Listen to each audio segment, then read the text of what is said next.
All right, well, thanks again for joining us, and especially to the newcomers, welcome. I hope that if you didn't get a chance to join us for the first one, that you've had an opportunity to watch the video.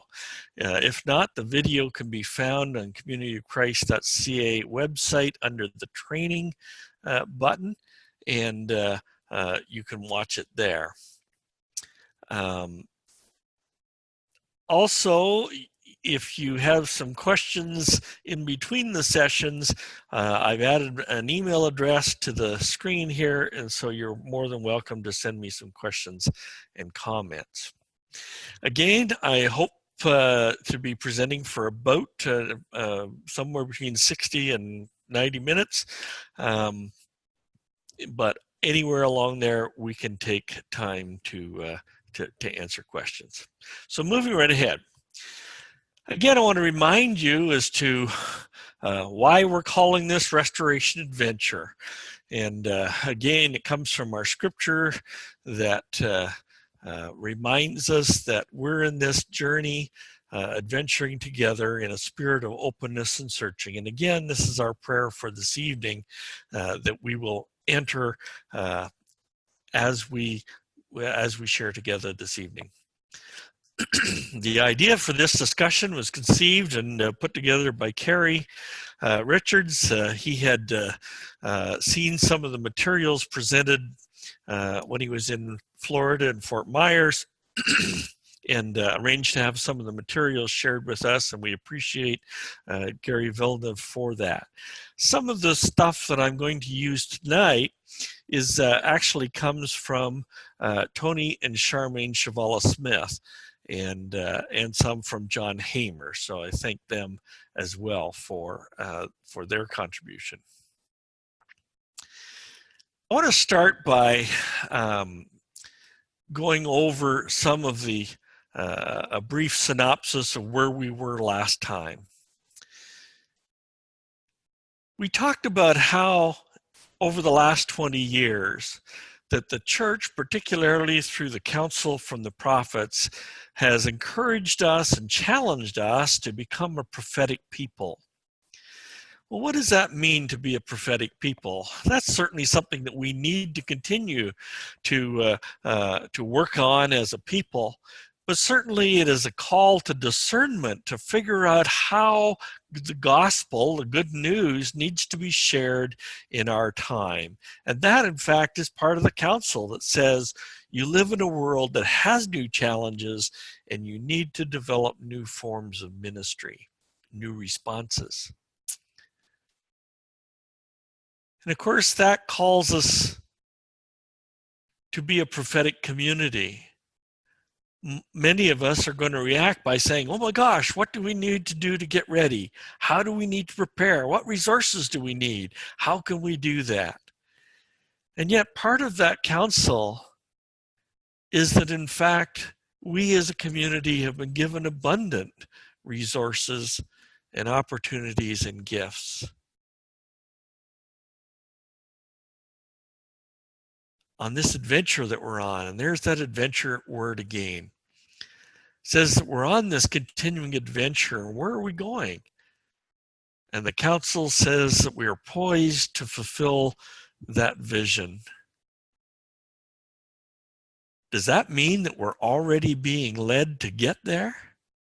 Or in the words of Barbara Brown Taylor, do we really already have everything that we need, and the only thing that's missing is our consent to actually be here where we are today? The challenge, of course, is when we look at where we are. We want to protest, but look at what's happening to us. Congregations are closing, membership is down, contributions are down, the average age is going up. And we're often tempted to talk about everything that we don't have. And sometimes it almost seems like we think that it's a surprise to God where we find ourselves today. But in fact, this is not unique to Community of Christ. But in fact, Western churches all over the Western world are seeing the same statistical trends happening. Congregations and churches are closing, members are down, the average age is going up. Again, one of the responses that we have is that we really want to believe that out there somewhere there's some magic bullet.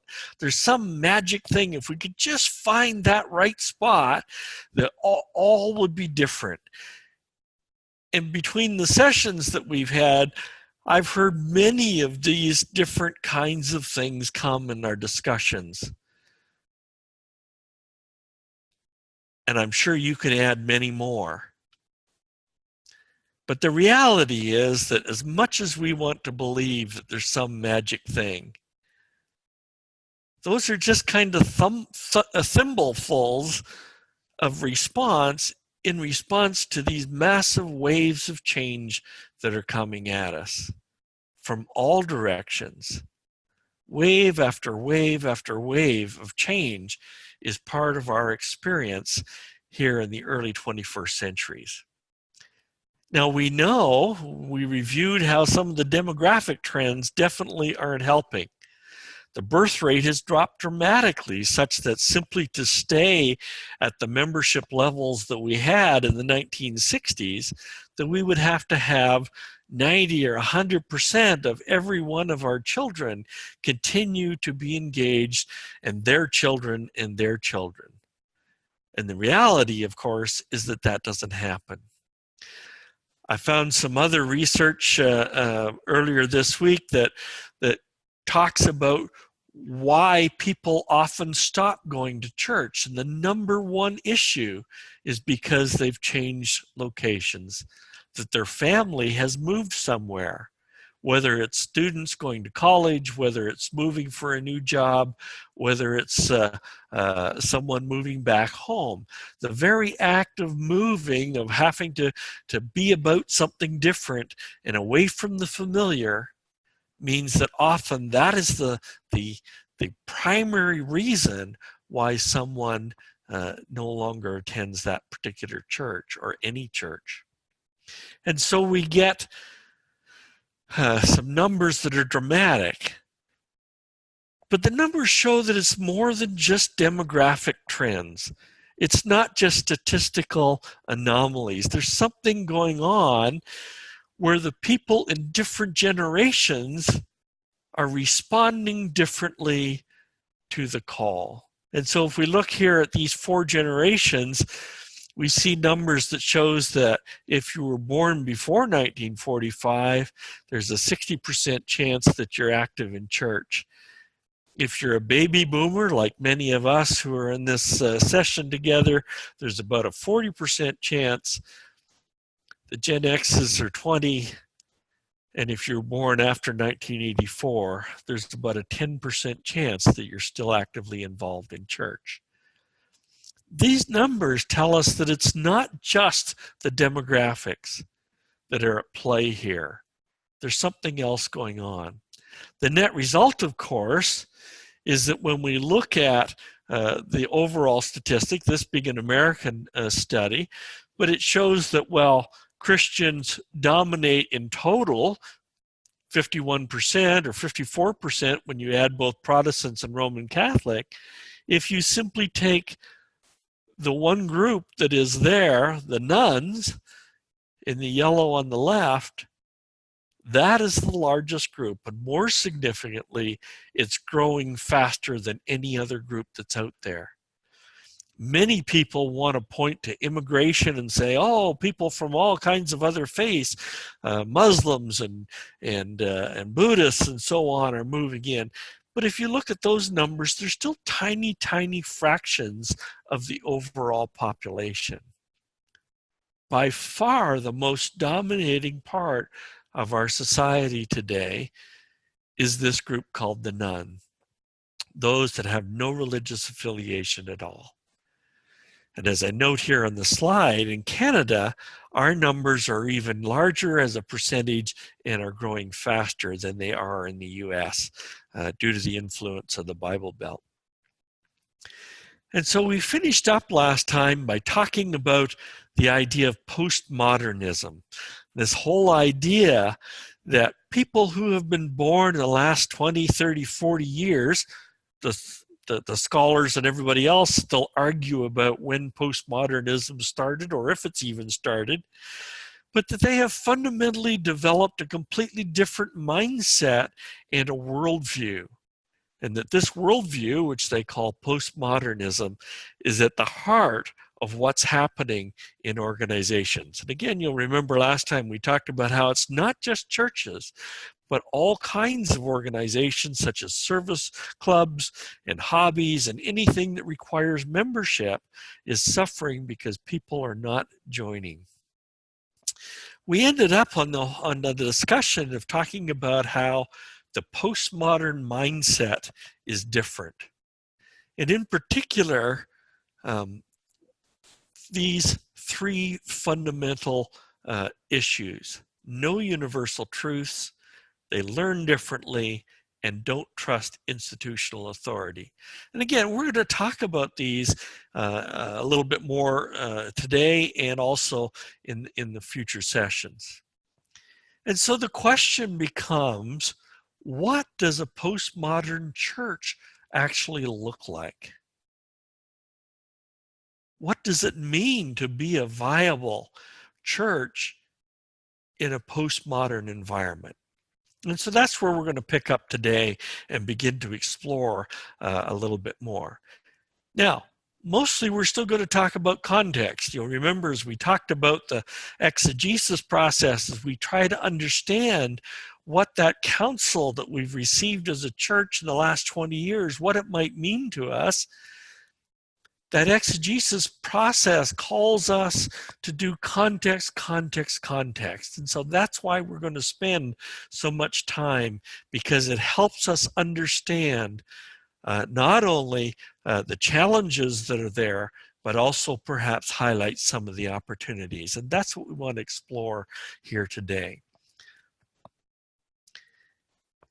The church that we grew up in thrived in a world that understood church. In other words, we were focused on demonstrating and convincing people who were already churched that our church, or our particular expression of church, was best to meet their needs. Another way to say it is that we had a bunch of square holes that could fit the square pegs that were in our world. But people were churched. They understood square wholeness. They understood square pegness. And what's being suggested today by Dorhauer and others is that today we have the same church. Unfortunately, we have a whole bunch of more square holes than we have square pegs in them.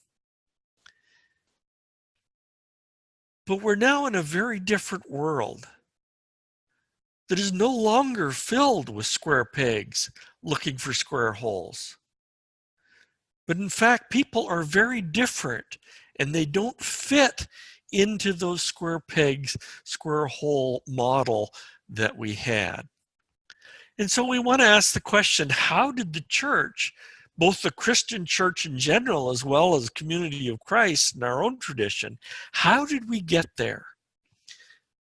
Well, it's always handy when we can step back and get a bigger perception, a bigger perspective. Many of us of a certain age will remember very much this particular photo. I used to have this as a poster on my dorm room wall. It was taken on the Christmas Eve of 1968 by the astronauts of Apollo 8. And what's interesting is that the sociologists today, many of them believe that this is in fact the image that began to fuel the environmental movement, because it brought home to us when we had this perspective that we're living on this tiny, fragile blue planet floating out in space. We had never been able to see that from this perspective before. and it brings home where we are.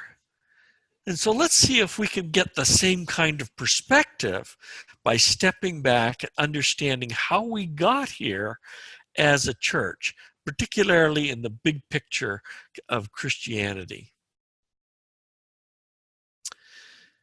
John Dorhauer, in his book Beyond Resistance that we introduced last session, asserts that the church is evolving. And he uses the terminology Church 1.0. And by that he means the what we would perceive as the Catholic Church, the Roman Catholic Church, the Eastern Orthodox. And for us, it's extremely difficult for us to put our minds into the culture that existed in the first 1,000 years or 1,500 years of the church's existence, to try to imagine the dominance of the church in Western culture and history, at least since the 400s when Christianity became the dominant religion of the Roman Empire. We live in a very pluralistic world. We're used to the idea that there are many different kinds of church. There are many different kinds of religion. But in medieval and middle history, that wasn't the case. The vast majority of people, their sole experience of church was through the Christian Catholic Church. And in fact, it really didn't even have a name then. It was simply the church. And it's very difficult for us to understand how absolutely dominant that was in all aspects of life, and how dominant the church was in the culture of that time as the primary voice that stood up against empire, that stood up against the king, that stood up against the rulers when it was doing its job, when it was at its best. And that continued for about 1,500 years. And Dorhauer then posits that the Protestant Reformation, which emerged out of that church environment, was a seismic change. It was a fundamental change that happened between the Catholic experience and what happened in the Reformation. We're going to look at that. But now Dorhauer is positing that we're going through yet another seismic change, a fundamental change that he calls Church 3.0, or the postmodern church. So this idea of evolution is something that we want to take a look at, both from the perspective of the larger Christian church and also from our more limited perspective of our own tradition. And we'll look at how we're also on the 3.0 version of a transition in our experience of the Restoration. So let's take that step back in perspective and see what that means for us.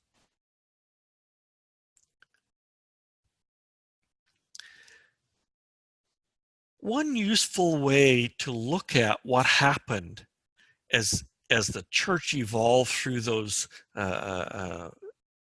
experiences is to look at the voices that informed and shaped theological understanding, that help people develop and have a worldview in which the church played a role.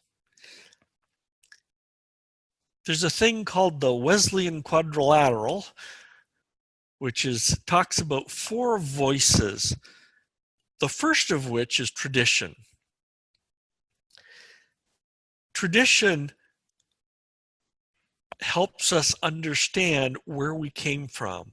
It helps us build on top of the voices of the people who came before us, who were thinking about all of these things. Scripture is another voice.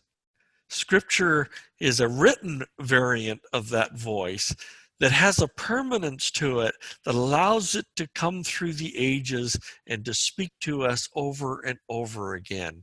And through the centuries, people have found it to be very useful as a way to pass on information, to explore again and again those fundamental questions that develop and shape our understanding of the world. Our own experience is another important voice. How we experience the world and what happens to us has a major impact on what we understand. And lastly, our ability as humans to reason provides a great deal of input to us. So if we look and ask ourselves, how were these voices empowered and used as the church has developed through these different evolutions of its tradition? The Catholic Church, or Church 1.0, traditionally, and I hate to be using the word tradition in several different senses here, but traditionally had four major sources of authority in Church 1.0 Christianity. It had apostolic succession was the primary source of their authority. The very idea that Peter was the first apostle or bishop of Rome, and that the Pope could trace succession and therefore authority straight from Peter. There was the tradition of simply centuries of church thinking and of practices and liturgy and all of those experiences over centuries. Over those same centuries, many thinkers in the church fathers, Augustine, Anselm, Thomas Aquinas, all of them had provided a great insight and understanding. And of course, there was the authority that came from the Bible. And so if we put it into our squares here, we can see that Church 1.0 was very much several different kinds of tradition, and the scriptures were the primary sources of authority. And that authority was very much top down. It was very hierarchical.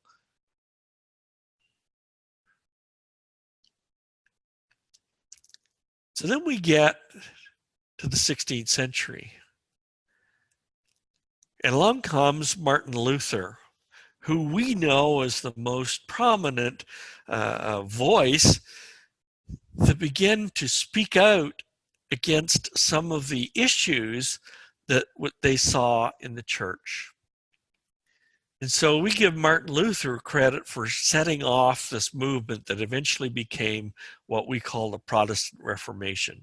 By the time that it unfolds, the distrust of the church as an institution, the highlighting of the corruption that existed, the highlighting of lazy practices that had been going on for generations and so on, began to be felt.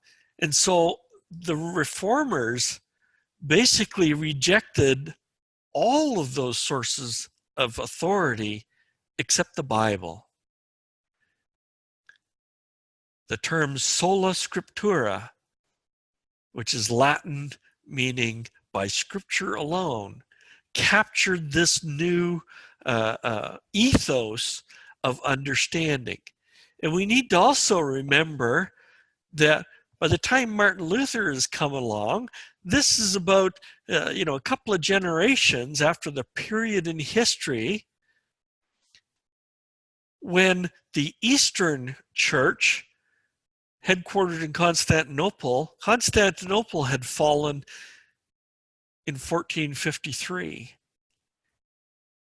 And what we often don't remember is that many thousands of scholars fled from the East to the West and brought with them their precious books representing Greek and Latin classics, Aristotle, Socrates, and so on, many of which were largely unknown in the West.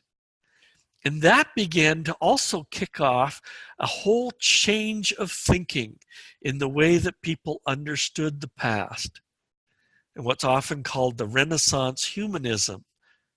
And so again, we see that this qualitative change was taking place in the culture.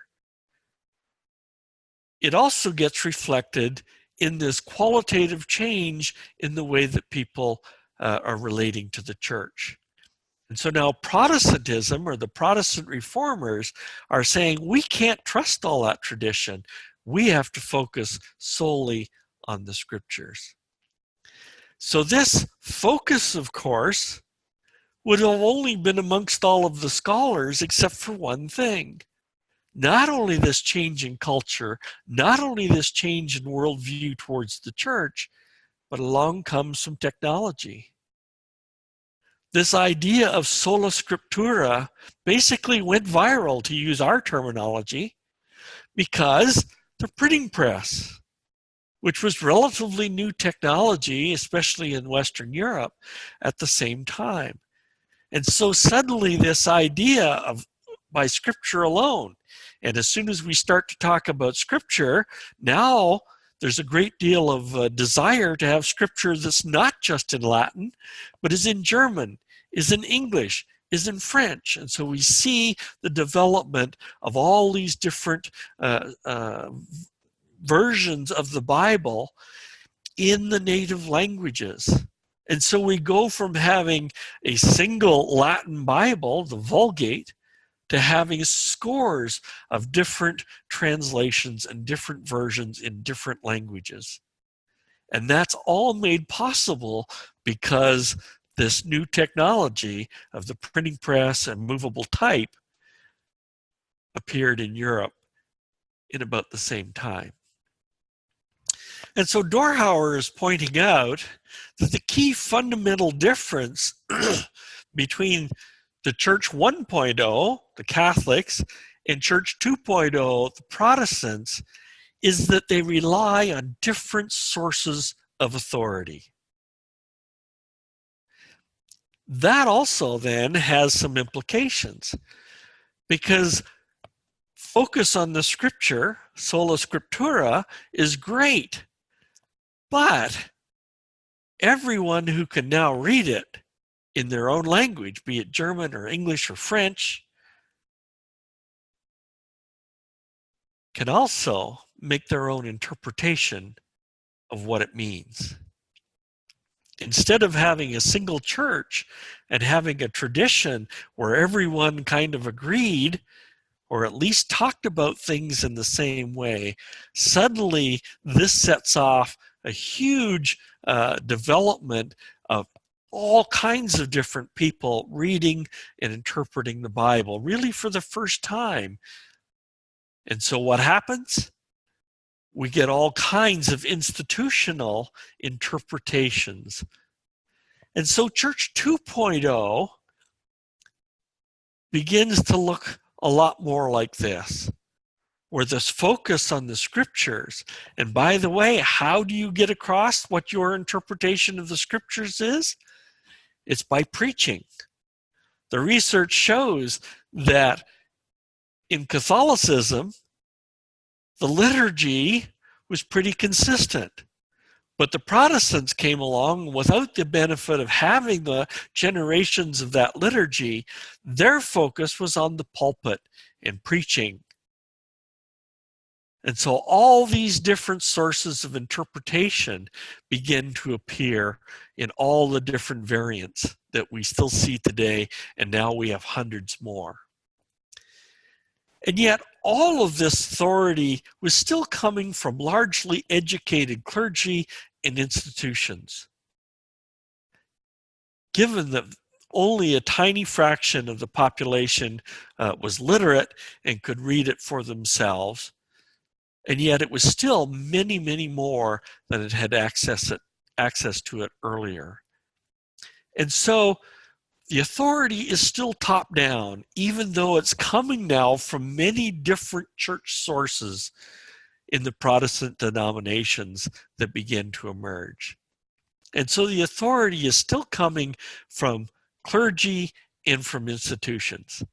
Now, there are a few exceptions, of course. The 1600s in England, George Fox had a personal encounter with the divine.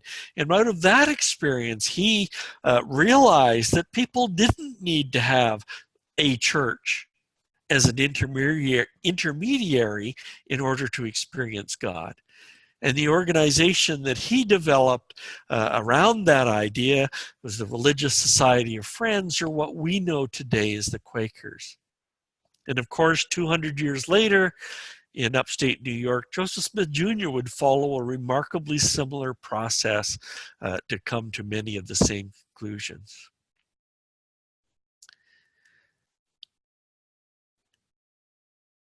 But certainly, Protestant churches, fueled by Bible-based preaching, was absolutely the dominant religion of England and their empire, which then spread it all over the world, and in particular into North America.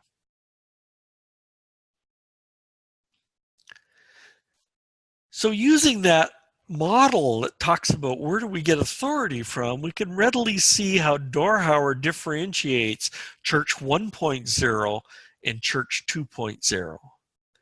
And so that leaves with the question is, so what issue is big enough that we now would differentiate Church 3.0? What is big enough to trigger that kind of thinking in Dorhauer's model? Well, if this is the dominant model of authority that is still active both in Catholic traditions and in the Protestant denomination tradition, whether it comes going back millennia in case of the Catholic Church, or simply a few centuries in case of many of the Protestant denominations, we still have many, many years of tradition, much writing and discussion. And we still have scripture. But what did we identify as some of the key mindsets of postmoderns that we have here in the early part of the 21st centuries? Well, one was that there are no universal truths. And especially there aren't universal truths that come from 2,000-year-old texts that were set in the context of 2,000-year-old ancient societies that don't look at all like the society in which we live today. And so for them, Scripture is no longer a serious or compelling source of authority. One of the other mindsets that was identified was a distrust of institutional authority. Well, for churches, that's a primary part of their top-down model, of their top-down authority. And so they no longer accept that. And in fact, they no longer accept the whole idea of top-down authority at all, especially not from stodgy old churches that don't seem to have changed in hundreds of years. And we see this not just in terms of the reaction to churches, but in the rejection of all forms of top-down authority, whether it's from churches, whether it's from governments, whether it's from university, whether it's from science. Any number of sources are being rejected as having authority simply because they have that tradition. For postmoderns, in fact, their own experience and reason dominate their understanding of the world. And they believe that it's the same for everyone. And so one way to look at that is to see that, in fact, they're shifting. The postmodern world is shifting from a top-down model of authority to a bottom-up model of authority, where they value individual experience, value your own reason, value your own voice. Or at worst, they value the idea of crowdsourcing, that if we can find enough of our friends that all feel the same way that we do, then that's a valuable way to see the world. And again, we see that in all aspects of modern life. I suspect that many of you share our experience where they have parents or grandparents who still clip out articles from the newspaper. Because if it appeared in the newspaper, it must be true. And that was the mindset for many of us, of our parents and grandparents, because that was the primary information vehicle of their world, was through newspapers. Now contrast that to our modern phenomenon that we see, that despite hundreds and hundreds of researchers that have refuted and debunked and exposed the original paper, for instance, linking vaccines with autism as a completely fabricated hoax, we still have many thousands of people who still believe the former Playboy bunny Jenny McCarthy, who continues to promote that link. And so you can see that there's this fundamental difference in terms of how people are approaching and understanding where authority comes from, where the issues and the understandings that shape our worldview, that shape how we see the world, where they should come from, and which ones we should believe. This is a completely different approach. Now, just as we saw with the Protestant Reformation, all of this is being massively fueled in today's world by the internet. I don't know if you can see the animation on this graphic, but you can see this is a real-time view of what some of the traffic patterns on the internet look like. The numbers are ridiculous. The numbers are incomprehensibly large. We can barely even grasp how big this is.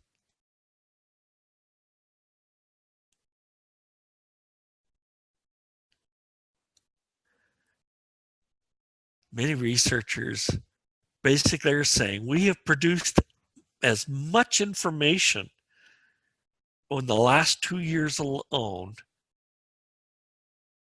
as 90%.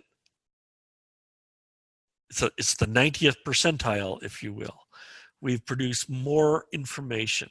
Now, you can argue whether it's useful information or it's valuable information, but nonetheless, it's this deluge of information that overwhelms every aspect of our lives. That's got to have an impact on how we understand the world. And we struggle to deal with these incomprehensibly large numbers. And so I tried to figure out how we could do that. This little red dot represents the number of Church 1.0 voices. It's on the order of 100,000. I just picked that number and said, if it's 100,000 voices, 100,000 books were written, 100,000 church fathers who were providing insight and understanding to the next generation, whether it's 100,000 or 200,000 or whatever, it's that order of magnitude. The absolute number doesn't matter. What matters is what happened. As we saw, fueled by the printing technology, that increased the number of voices by at least 100-fold, by 2 orders of magnitude, maybe giving 10 million voices.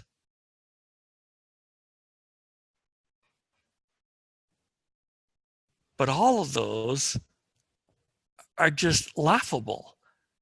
when we look at what happens when the internet comes along. It increases it yet another 100-fold. And Church 3.0 lives in a world with 1 billion voices.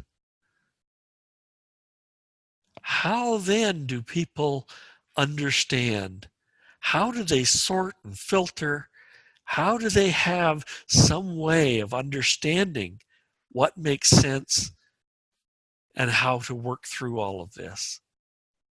And that's why the reliance on their own experience and their own reason. Another way to look at it then is to go back to this model. And Dorhauer is arguing that our challenge today in the early 21st century is that we're a 2.0 church in a 3.0 world. And it's not just a Community of Christ challenge. It's not a particular denominational challenge. But all progressive Christian churches are having this same challenge. Even the non-progressive ones are having those kinds of challenges. But when you think about who we are as Community of Christ, this idea of being progressive Christians, and we're going to talk about that in a little few minutes. I couldn't do it all at the same time. What do we mean progressive Christian versus what? What are the alternatives that we want to compare our particular expression of Christianity to? It highlights the fundamental question that we first have to consider. What is the Christian church in 2019? And when we say church, does that 34% of people who are the nuns, who aren't churched people at all, who maybe have never set foot in a church, or at best they've been to the odd wedding or the odd funeral, when we say church to them, do they hear the same church that we mean? Are we talking about the same thing? What does church mean to us as a Community of Christ? What does church mean to us who live here in Canada East? We may come up with all kinds of words that reflect our experience of being accepted, of belonging, of being on a journey together, of finding a spiritual home, of being connected to people, of fellowship and of freedom and safety, and of simply understanding that we are enough. We think all kinds of positive things based on our experiences. And our experiences may look like this to you. The experience of sharing in community.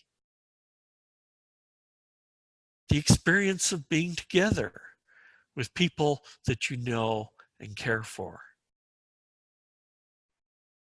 The experience of journeying together in learning and in study and discovering new things as we study and work together.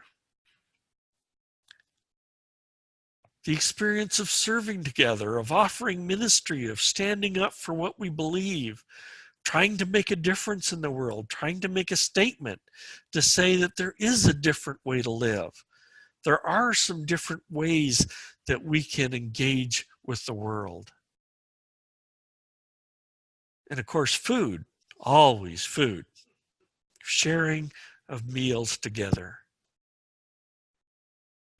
And we're doubly blessed because we get to do this in beautiful places that the Irish call fin places, special places where it's easier to feel the tug of the spiritual in our lives. Those are the ideas and the feelings and the images that match our concept of what we mean when we say church. Is that what it means to those that are part of the nun group? Is that what it means to people who are unchurched? What do they see? What do they hear What gets presented to them? What does the 3.0 world see and hear and understand when they hear the word church? Do they know the church that we know? The research suggests that they associate very different feelings with church. Church means authoritarian, punishment. It's about sinfulness. It's exclusion. It's rigid.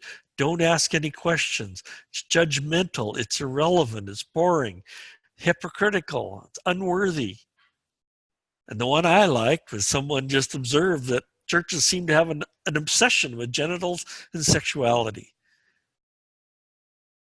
And they don't understand anything more than what they see in the media because they haven't had that experience to show them anything different or anything like we understand. When they turn on their TV or their phones, what do they see? The travails of the Catholic sex abuse scandals are well documented for more than a decade now, all over the world. Horrific tales of pain and suffering in every corner of the world. Not necessarily understood or appreciated at the time. But no matter how many years have elapsed between the abuse and today, the pain is still felt and still has an impact. And of course, the Catholic tradition is not the only one. No denomination is immune from abuse and scandal. And many of us remember these headlines as we were growing up. No denomination is immune, including our own. There's always some greed. When they turn on a TV, what do they see presented as church? Often it's this blatant greed, looking for money. We have pastors trying to convince people to send them millions of dollars so they can get a jet, so they can share the gospel better. Many of us will remember Oral Roberts telling people that if he didn't raise enough money soon, that God would call him home. Blatant. And yet that's what people see and understood as being the Christian church every time they turn on their television. Or they see a privileged grandfatherly white man offering undisguised patriarchy, misogyny, and shaming and hatred, and calling it Christianity.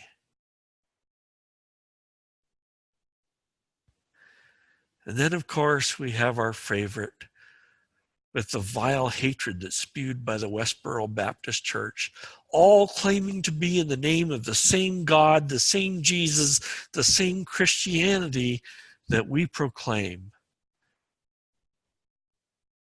And we expect people to understand the nuances when we say, yeah, but that's not who we are. These are very different people.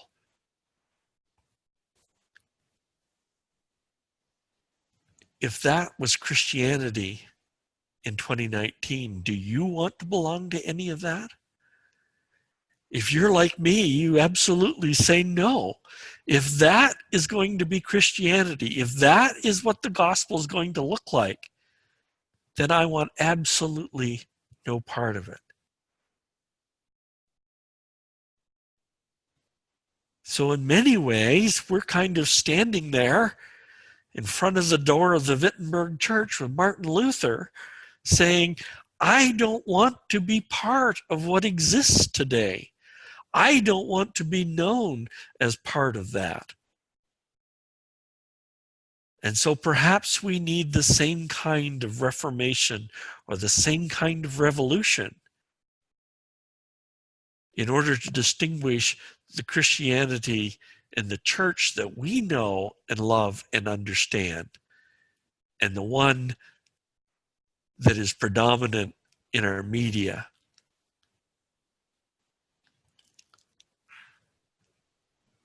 That's why I believe that Dorhauer argues that we need Church 3.0 to emerge.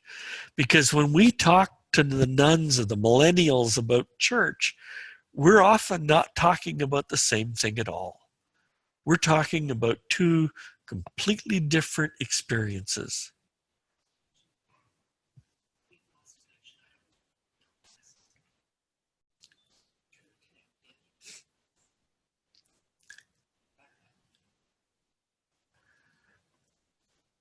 How would we tell the gospel story? How do we share the good news when we don't share language with someone? As we begin to think about how do we share the experience that we as Community of Christ, that we as Progressive Christianity, the way that we experience gospel, experience the good news, how do we share that with people who don't, can't, and don't want to use the language that we have traditionally used? They don't want to hear words about Scripture, about prayer, about Bible, about grace, about sacrament, because they have no basis of understanding. And those they simply recognize as the buzzwords of church, which means something very different to them.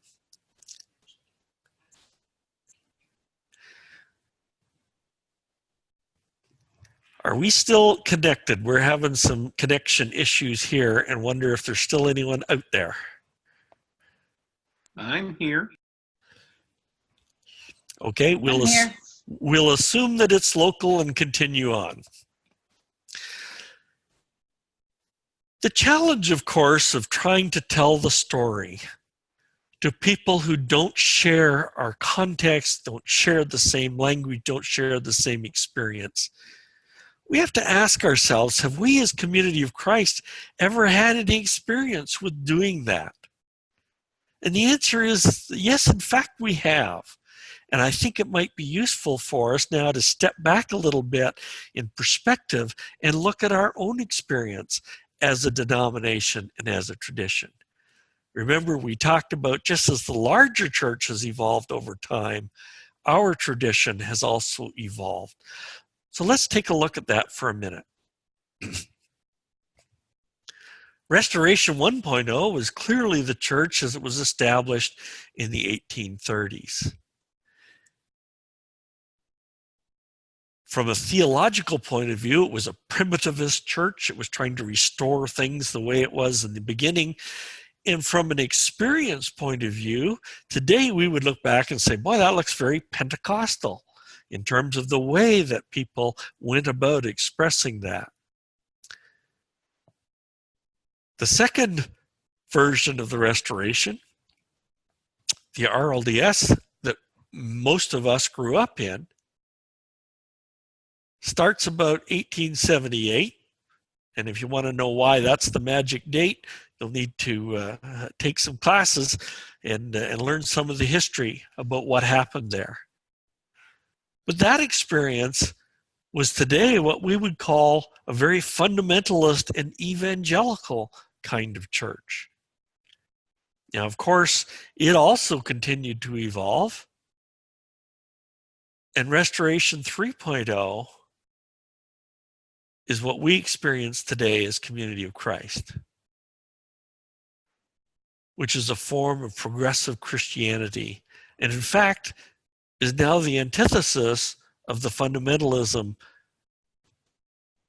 of the 2.0. Again, we don't have time to go into all of the history that demonstrates that. So I'm just going to try and pick out one example from each of these eras to kind of give it some context as to what we're talking about. Restoration 1.0 is referred to as being Joseph-centered. Why? Because when we look at our traditional places of where authority came from, we see that that period of time, those 14, 16, 20 years, the focus of all the sources of authority was on that of Joseph Smith Jr. We certainly see that towards the end as we look at the 1840s experience in Nauvoo. When he was the mayor, he was the commander of the militia, he was the prophet of the church, and so on and so on. All different kinds of voices of authority all came back to the same person. And so we can look at that and say, this Joseph-centered community had an identity that said, we are a people with the prophet. Because that was a new experience. That was part of the uniqueness. That was part of what made this exciting and different, and offered a new vision for the world. Of course, with the death of Joseph, there were two visions that emerged. One vision basically said, we, the church, must continue to do the work begun by the prophet. The other vision said, we, the church, must continue to follow one who is called by God to be a prophet like Joseph was.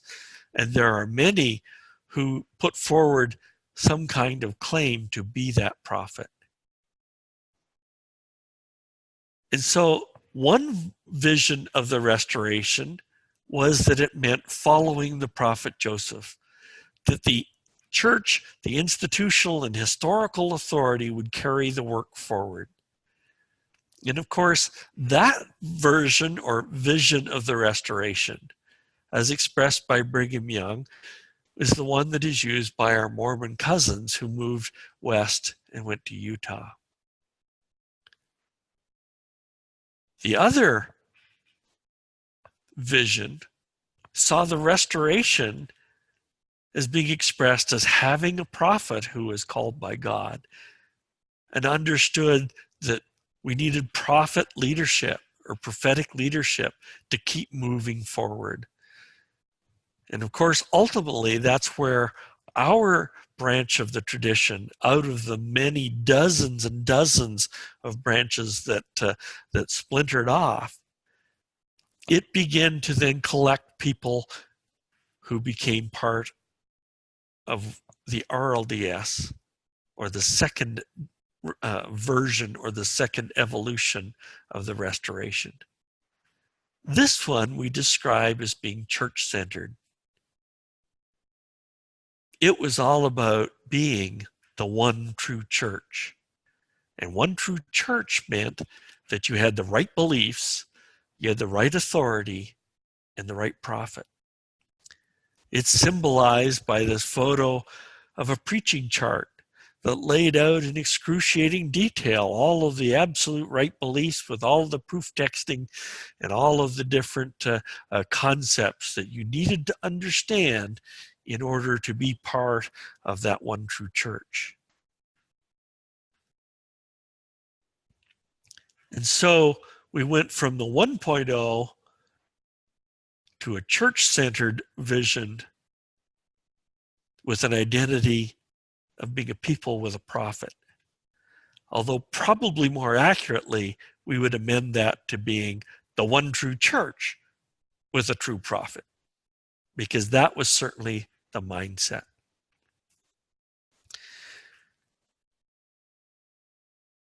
By the 1960s, particularly in the years immediately following the war, the church began to expand internationally. Many of the people, the GIs, came back from the war.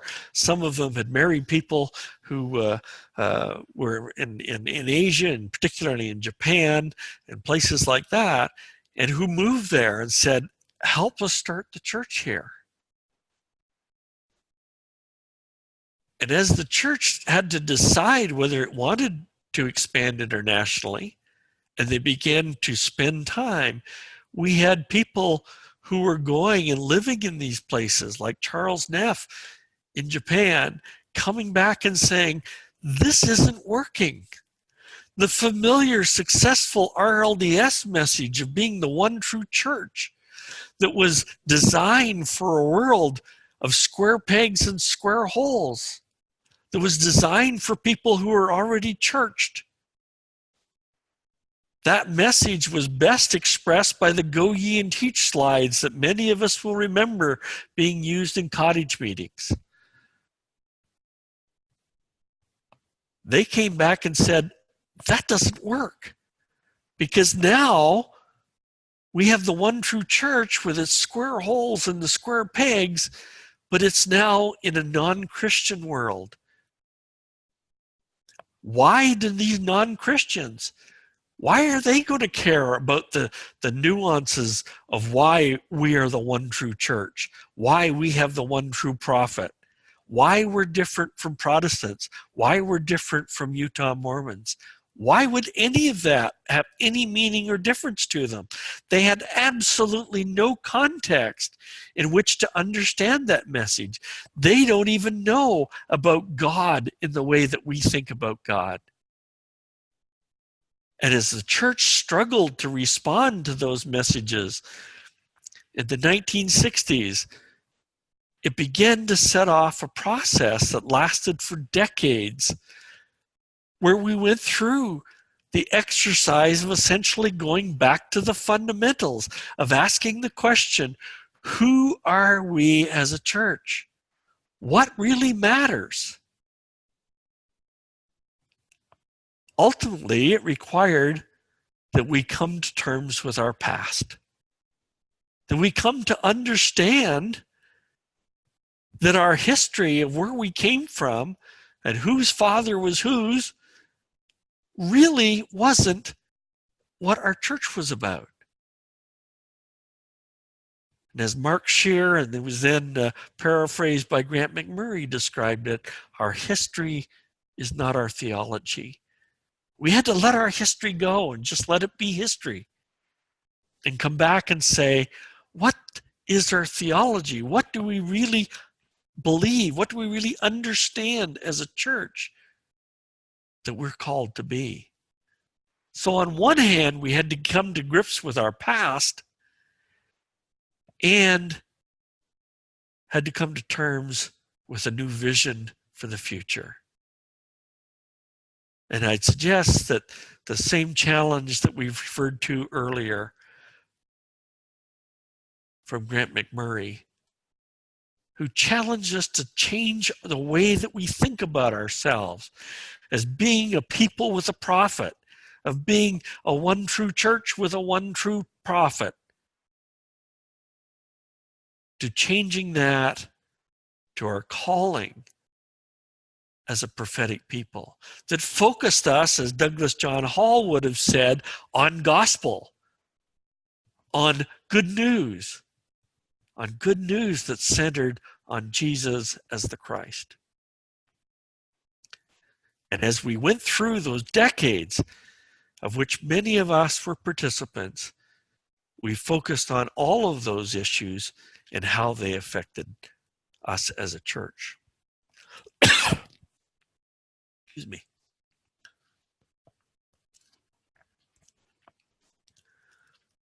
And so we went on this restoration journey.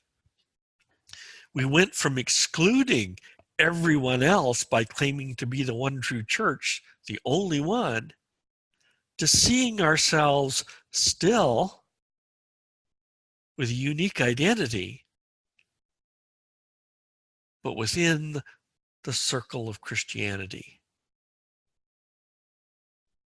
And this is where we find ourselves today in 2019 as the 3.0 expression of the restoration message. Where today we say, being the restoration isn't about priesthood, it isn't about offices, it isn't about some liturgy, it isn't about all of those things. It's about being the kind of people that Jesus demonstrated and that we have an opportunity to demonstrate. It's about how we behave as restoration, as opposed to how we talk about restoration. And so to complete the picture, we went from a Joseph-centered, a church-centered, and to now we have an identity. And I'm sorry, that is an error. That should say Christ-centered, as a prophetic people.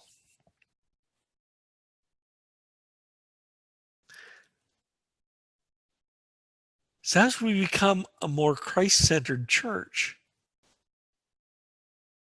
we come back and ask ourselves, wait a minute, we've already been here.